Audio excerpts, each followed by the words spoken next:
Hello, everybody. It's your boy KirbyDK10 here, coming at you with another episode of the Overkill Podcast. It is episode 53. We've done it for a whole year. This is our first episode of, I guess, this year. Oh, not this year, but the year. I guess since the year we started. But uh, I'm here with my co-host Meta Knight, What is up, my guys? otherwise known as Iron Meta Frankie, bro. I am Go at a subscribe to his- Frankie. Go subscribe to his channel.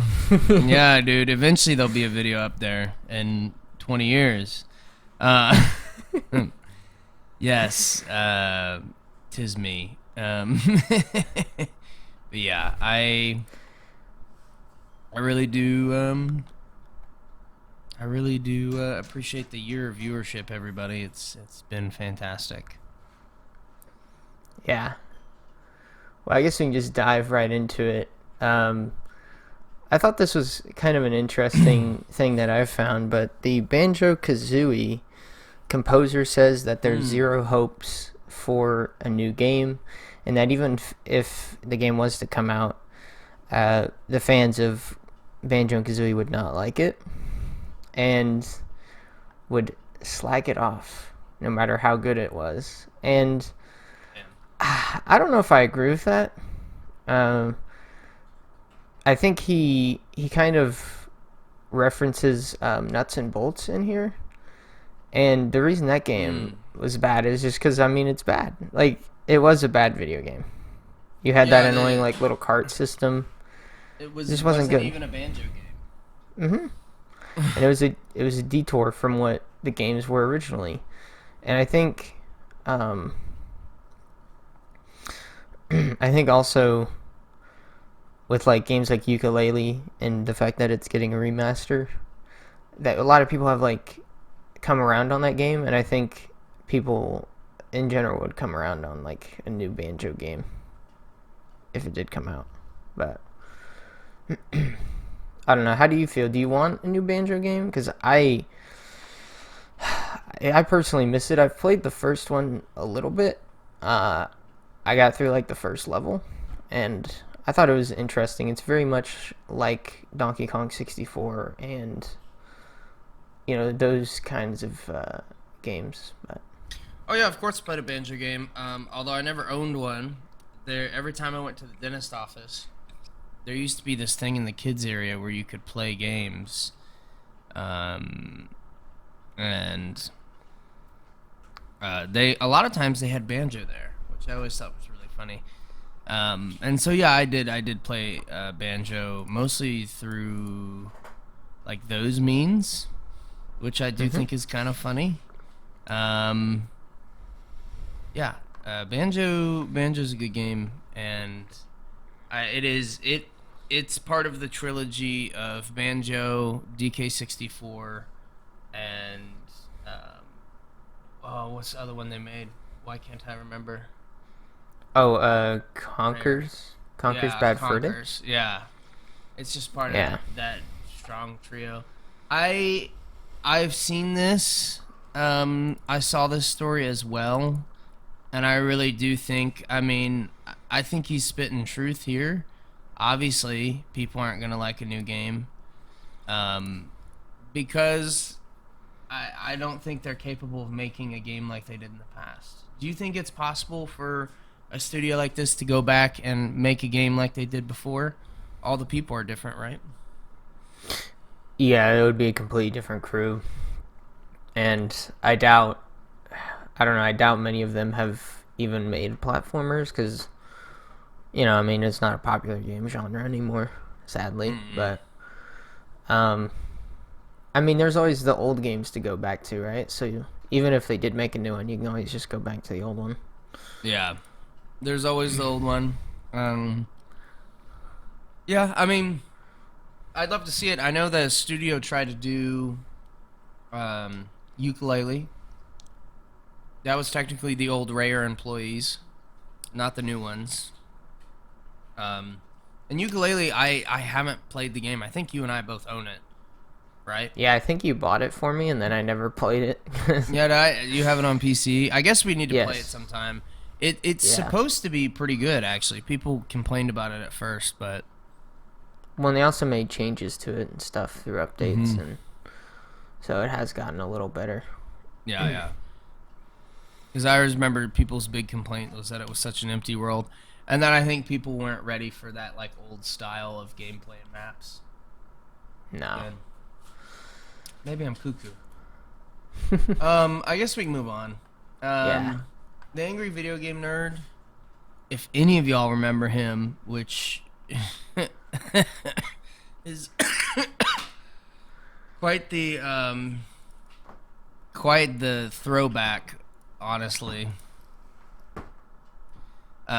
He's making his own game. From what I understand, Yeah, I saw this story too, and I was like, yeah. I don't know, I'm not interested in the Angry Video Game Nerd, but I thought this came out a while ago, but I think they're repackaging it to go on an NES cartridge, basically. Yeah, they're essentially repackaging it to go on an NES cartridge. It just looks like a mid platformer to keep it 100%. I doubt there's anything redeemable with it.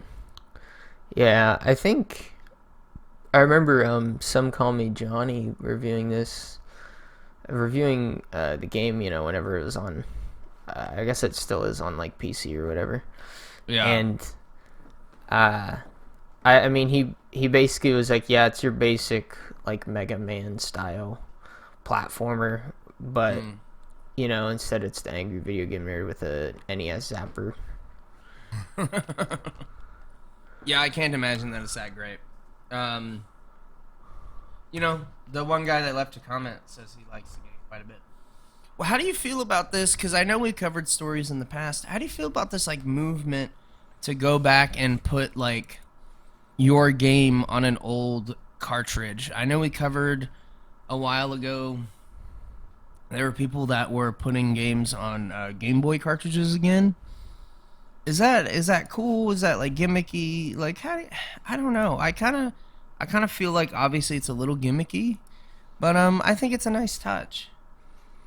Yeah, I do like it. I think honestly I would rather see people try to develop for those systems a lot more, because I think the hardware limitation makes it so you have to be more creative with how you do stuff, and since nowadays there's no like limit to what you can do,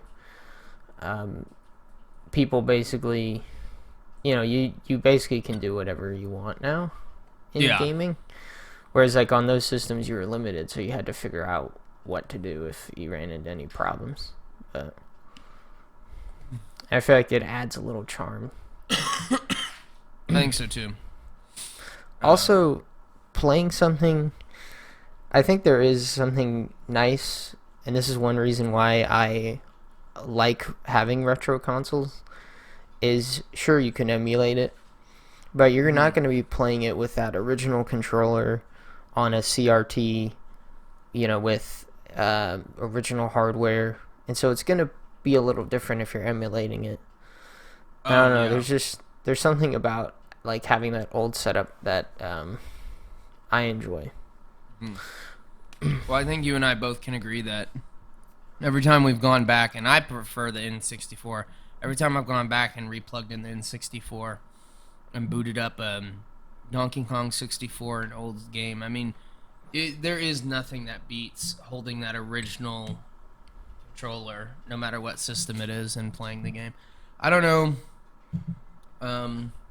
I don't know if this will continue to be a trend, or if this is just like a cute thing to go back and do that. But yeah, I can't imagine they have like they haven't mass produced this. There's probably like 100 copies or something. Yeah, I don't know. I couldn't find any numbers, but I assume that like this is something you can buy on his website, right? Yeah, it's probably pretty limited, like run. Yeah, they Which I probably guess just did is like a cool. limited run with the company. Yeah.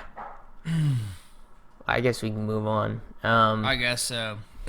I found this really cute game yesterday, and it's basically similar to Stardew Valley. It's coming to the Switch February 13th, and it's it's called Echoes of the Plum Grove, and basically it's like Stardew Valley. The game starts where you're on a ship, you get shipwrecked, and then you get stuck on a little island, Yeah. and it's basically a life simulator game. And See that. the coolest thing is what happens is you go through and you progress the game, but characters get older, and your character actually gets older, and I believe you start like a family, and once your character dies, you pick up as the child. Like there's like a whole another layer of like you passing on your village to the next kid. It's kind of interesting. I don't know exactly how that'll play out. Also, the art style is so cute. It reminds me of like Paper Mario in a I way. was just about to say that. It is basically paper. It looks just like Paper Mario. But yeah, you raise the next generation, and you pass on, and yeah, you get to attend your own funeral. It looks like. Yeah. Wow. That's honestly, it looks really really cool. I guess, man, I've always wanted to sit down and just like play a full game of Stardew. So I think we probably need to do that at some point. Like even if it's just individual worlds, because I mean these games are just so hot and so popular, and I just don't understand. Yeah.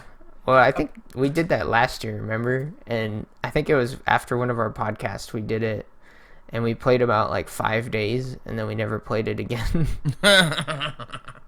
Yeah, it's just I don't know. It's just not our game. Apparently you pass down traits to your kid too. Yeah. I don't know what that means by traits. If it's like visual, it's really kind of vague. I'm assuming. Yeah, I'm assuming it's visual, but well, the thing with like all these games is I feel like they're better single player. Like I agree. Specifically Stardew. Because like thing is, if we start like a duo world, I feel like if I play without you, like I could on that world, but that now I'm like, now I'm way far ahead of you. No, I agree. Games like this, I think, are always better off like single player. I know a lot of people like to play it multiplayer, but every time I've seen someone play it multiplayer, like I've seen streamers get on and play with like 6 or 7 friends, because I think it can do 8 people now. They'll get on with like 7 friends. They'll play it like 2 times on stream, which gets them up to like day 20 or whatever. Or farther, but you know what I mean. And then they never come back. So it's not just like like an us problem. I think games like this are truly meant to be played single player. I just think it's better that way. And I know one of our friends' wives, she loves Stardew, and she always plays it by herself. It just seems to be more convenient that way. I think our friend has a house in that world, because I think he plays it with her occasionally. But that seems to be the play, is like your own single player world, and then if someone really wants to play with you, they can. But Yeah. Also, it's coming out on the Switch, but it came out last year in April on Steam, and I think it came out on Xbox and PS4 maybe in 2023. Okay. And it is 30% off right now. So based. Yeah. Pretty cute game. Is I thought it was just available for pre-order. Is it for sale? All right. Yeah, it's for sale on Steam right now. Oh, shit. Mm-hmm. Okay. Yeah. Wow. Okay. Oh, I see. It's on Switch for pre-order right now. Yes. Yeah. I got it. All right. Well, I guess we'll move on. I would love to do a Stardew playthrough. Like, actually. So, this next story is one that I just kind of picked up, and I hate whenever websites do this, but they've locked the story, and I refuse to log in and pay. But I figured this could be something fun. Mm-hmm. What this story is reporting is that the Steam Deck, as a handheld console, shifted from number 3 all the way down to 47 ever since the Switch 2 was announced. Do you think that there is a relationship between the Switch announcement and Steam Deck declining sales? Yeah, I mean, without a doubt, right? That has to be the reason. I don't know. For me, and maybe this is maybe it's just a me thing. Maybe it's like the general public as well. But like the Steam Deck, I've never seen the value in it in terms of if I already have like a really good PC, I don't see a point in having a Steam Deck, right? I can understand it if maybe you're like a college student and you want to like play it around campus, but at that point, I would just say get a gaming laptop, you know? I mean, yeah. I fully agree with you. I think something that's really interesting is that the Steam Deck really doesn't provide any value, other than the fact that you can walk around and play your Steam library, and it doesn't run like that great. Like they say it can play Doom. It can play Doom like if you don't mind it running at 90 degrees, and having a battery life of like an hour. So I don't know the value in the Steam Deck. I will admit that I think I've considered getting one only because it had taken so long for a Switch 2 to be announced or for anything to come out. Because I can't remember how old the Switch is, but it's been like 8 years at least, right? No, maybe like it's 6. It's been quite a long time. It's been it's been 7. Is there a game that you would even play on the Steam Deck that you would play out and about? No, not really. I mean, most of the games that I play on Steam are multiplayer, so you can't really play them like single player like that. But like for me, the reason that I think the Switch 2 is a better value is you also get the exclusives, plus you can play some third-party games. Whereas like with a Steam Deck, I mean, you only have your, whatever is in your library. Right. And even then, I don't know if it can run all the games. I'm not. I don't either. I haven't looked into it like that. It just has always stricken me as like I don't know what I'd play on this. Maybe like some indie games. Yeah. And honestly, I think the Switch is just a better console for that because it plays the little cutesy games. But yeah, I don't know. I thought that was interesting. A lot of people like the Steam Deck, and a lot of people, what they'll do, this was interesting, is if you still play Counter-Strike, they will like sell their knife or they'll sell skins, and then they'll like buy a Steam Deck because you can use the Steam currency money. Yeah. Which I thought was interesting. But yeah. Based. Yeah, I can't wait. We're gonna be all over that Switch too. I might be looking for 2 on launch day. One for my boy, one for me, and he'll pay me back or something. I'm all over that Switch 2, baby. Like a fly on flypaper. Yeah, I want one too. Because my Switch 1 broke, so. Mm-hmm. Yeah, it's a tragedy. A tragedy. Although, like, I don't know. I played a lot of my Switch, like, year 1, year 2, and year 3. And then, like, after 2020, like, the Switch for me just, like, dropped off. Like. Oh. Because I think it was. 1,000%. If I remember, it was the Mario Tennis game came out. That was the big game. And everyone didn't like it. And then it was Mario Golf. And then in Smash Brothers, you had Min Min release, which wasn't a very popular character. It was just like it was like 2020 was just brutal for the Switch, and then every year after that was like okay. I didn't have like a problem with most of the other games. Right. But yeah. Yeah, the Switch is an odd thing. Anyways.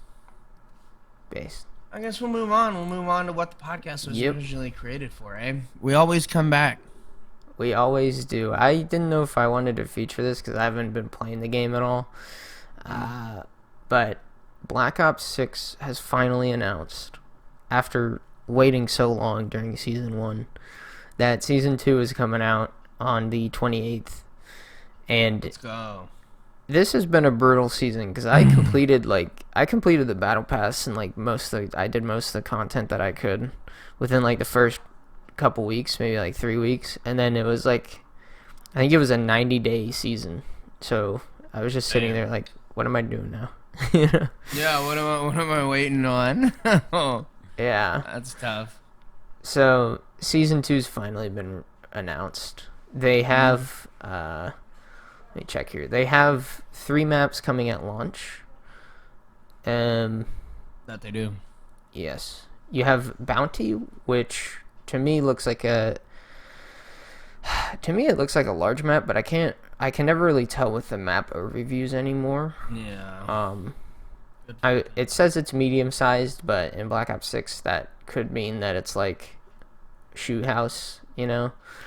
But this one does look quite big. Yeah. I mean, medium in this game is like small in every other COD game, you know? Yeah. I do see something I'm very excited for. Yeah.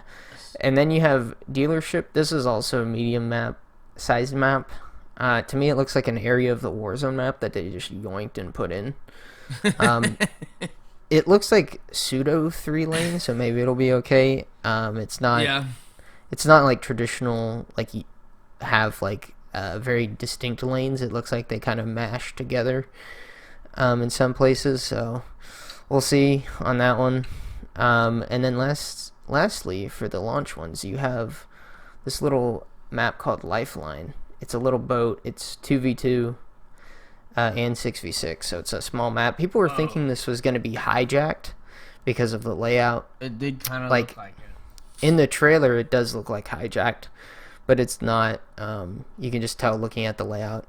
It looks okay.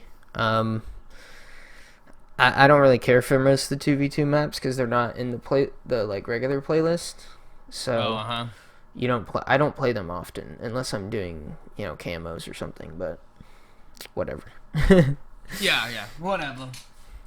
And then mid-season you have Bullet. This one looks like the Bullet Trains from Express, and I was hoping that it was a remake of that, but then I looked into it, and it's a 2v2 and 6v6 map as well. That would have been a beaut. It looks like it's basically like a straight line across. It's basically a long hallway. I don't know how that map's going to play, but it looks like it's just going to be pure chaos. So yeah, I have a feeling it's going to be pure chaos. Yeah. I don't know. And then I would like to mention Grind. Is this the Black Ops 2 version? Yes, this is the Black Ops 2 remake. Or the remake of Black Ops from Black Ops 2, I guess. But yes, that is very very exciting. So we have 6 maps in total, which is pretty good for the season. I was hoping there would be more like regular 6v6 maps, but they gotta have like the little small mosh pit mode. So Yeah. I get it. I gotta say, and then we got a new zombies map too. Did we? Yes. We already have 3 zombies maps, right? So. Yeah, it's already 3. I need to play more. So from what I understand is, I guess we can hop into zombies. The tomb is it's like a smaller map. It's not supposed to be like a big eventful map. It's supposed to be more of like a hand-holding map. People were thinking that it would come mid-season with this update, but I believe it's coming with the launch, which is really good. So far, it was mid-season for the first DLC map, and the second one is already coming, so that's a good sign. Mm-hmm.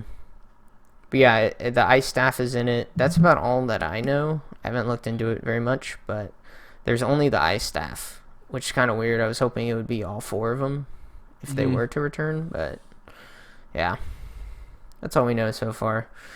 I also wanted to mention this gun game is coming at launch. We always love to see Call of Duty games come out without gun game and then them add it. It's a classic these days. It happens in every COD game, so I'm not surprised there.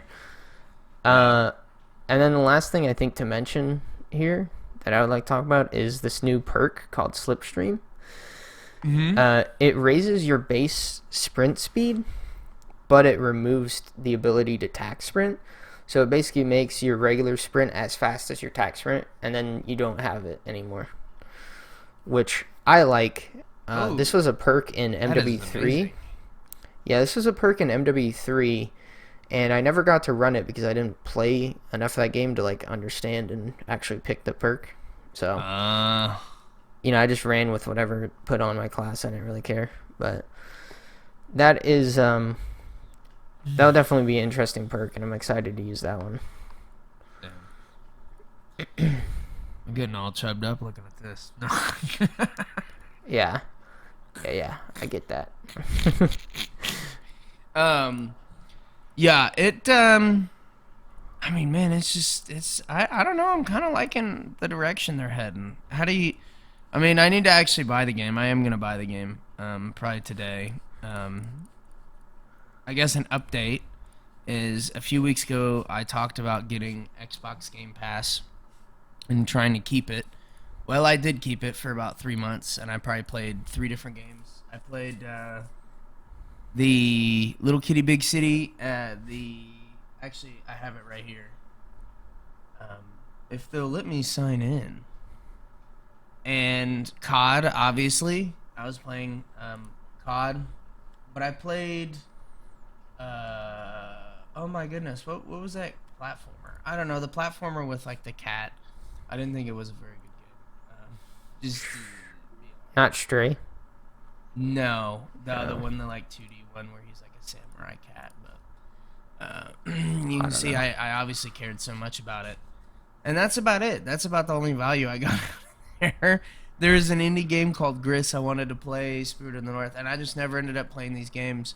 So I'm back off of the Game Pass again. I think. Oof. I think it's just best just to buy your games. I'm gonna keep it 100% on this one. I think it's best. Yeah. I know you're a big supporter. No, I don't like Game Pass at all. Yeah. I guess if you want to, PPSH is coming back. Looks like the Cypher 09. To me, this looks like the Vesper, but it's an assault rifle, so we'll have to see exactly. It's some type of bullpup assault rifle. Then you have kind of like a basic looking AR, or no, it's an LMG, the Fang 82. Looks like a Galil LMG style. Then you have the FAL, which is mid-season, and then it looks like a crossbow attachment. Yeah. So on the bottom of your gun, you can put on a crossbow. I guess. Why not? Yeah. I guess. Fuck it. I don't know. And then we have a couple ammo mods, which honestly, I mean, Yeah. cool, I guess. Awesome. I haven't. Why guy? The last time I played it, I completed the Squid Game event, and I was like, yeah, I'm done with this game. It's over. Yeah. I'm done with this bullshit. I just don't get it. Yeah, we can move on now. Yeah, we can move on. Yes. I'm excited for PPSH. Everything else is just cosmetic bullshit. Yeah, true. Honestly, the zombies have been fantastic. So. This is a story I'm excited for. I know we talked about a couple weeks ago. Doom Dark Ages. It is the medieval Doom game that is going to be, I believe, a prequel.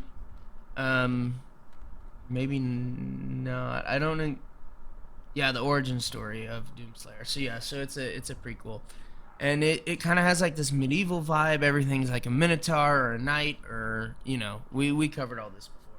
I guess what was interesting to me is we have confirmed that there was a Q&A with during Xbox's Direct, and the executive producer Mary Stratton said the upcoming release will be strictly campaign. There is no multiplayer in this Doom. And I guess what I kind of want to talk about is, like, I think this is a place that I see the industry going, especially with things. We've seen it with, like, Elden Ring, some Nier Automata. We've seen it with a lot of these games that are more focused and more direct in what they want to accomplish, where they just remove all the excess fat, right? It would be like if Call of Duty decided to just cut out the campaign, essentially, right? And I don't know, do you think this is a good move, a bad move? Do you think this is always a good sign, a bad sign? I mean, there's so many ways we can take this. Yeah, I think it's a good thing that they focus more strictly on the campaign, because I don't know, to me, Doom, I've played Doom 2016 multiplayer whenever it first came out, because I remember I got the game, and one of our friends was like, he was more into Doom than I was, so he already beat the campaign, and I was like, I guess we can play multiplayer, and it wasn't that fun, you know, it just wasn't a good multiplayer experience. And I know, I guess we haven't played it yet, but like Space Marine 2, I know that has multiplayer, and I've looked at that, and to me it just feels like a worse Gears of War, like in terms of multiplayer. And even then, like, I don't really like the Gears multiplayer either. So yeah, we've seen our friends play it, Warhammer 2 or whatever, or Space Marine 2, and it just doesn't look like a good multiplayer experience at all. I don't know if we're crazy on that one, but that is kind of the consensus. Is it just doesn't seem very good. yeah, and I think Doom is the same. I think Doom should just leave it to Quake, leave it to the other games that do arena shooters better. Doom is no longer an arena shooter. It is now a campaign-focused game, and I think it's a waste of resources to even give it multiplayer. And you knew the multiplayer was dead because how bad the queue times were. Now, I think one thing that I would like to see is potentially if they could do co-op campaign, because I really do miss like co-op games. I don't know about how you feel on that, but like single player co-op games where it's just you and a friend versus the enemies, I don't know, I really miss those days where that was more of a thing. Yeah, I agree. I do miss those. I do miss those games a ton. I think it's a mistake that we've gotten so far away from those games again. Yeah. But yeah, I really do like whenever they do this. They understand what the fat is, they trim it, and overall I think a better game comes out of it. But yeah. Well, yeah, we'll have to see more on this game. We will. Anyways. Yeah, so that'll be it for the podcast. I guess it's been your boy, Kirby DK. It's been your boy, Meta. Thanks Peace. for the year. Bye.